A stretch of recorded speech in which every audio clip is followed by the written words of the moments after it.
సంతోషించు. దాహం వేస్తే మంచినీళ్లు లోపలికి వెళ్ళక మధ్యలో కన్నం పెట్టి గొట్టం పెడితే ముక్కులోంచి పోసుకుంటున్న వాళ్ళు ఉన్నారు. గుటుక్కు నీళ్లు తాగితే లోపలికి ఎడుతున్నాయి, సంతోషించు. రాత్రి తిని పడుకుంటే పొద్దుడికి కడుపులో పోట్లు వచ్చి జీర్ణం అవ్వక ఏడుస్తున్న వాళ్ళు 1,00,000 మంది ఉన్నారు. తిన్నది గుండ్రాయి అయినా సరే తెల్లారేటప్పటికి జీర్ణం అయిపోతోంది, సంతోషించు. పడుకుంటే నిద్ర పట్టక చారుడు మాత్రలేసుకు పడుకుంటున్న వాళ్ళు ఉన్నారు. తలగడా మీద చెయ్యెట్టుకుని ఇలా పడుకుంటే నిద్ర పడుతోంది. పుస్తకం ఉంటే తప్ప మాట్లాడలేని వాళ్ళు ఉన్నారు. వేదిక ఎక్కి కూర్చుని మాట్లాడడం మొదలు పెడితే గంగా ప్రవాహంలో వస్తోంది, సంతోషించు ఈశ్వరుడి కారుణ్యానికి.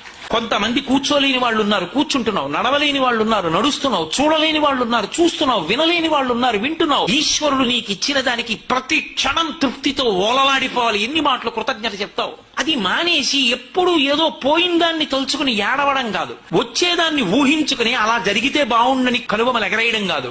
ఇప్పుడు ఇక్కడ నీకు ఈశ్వరుడు వర్తమానంలో ఏమిచ్చాడో దానితో తృప్తిగా ఉండడం అలవాటైతే వాణ్ణి మించిన భాగ్యవంతుడు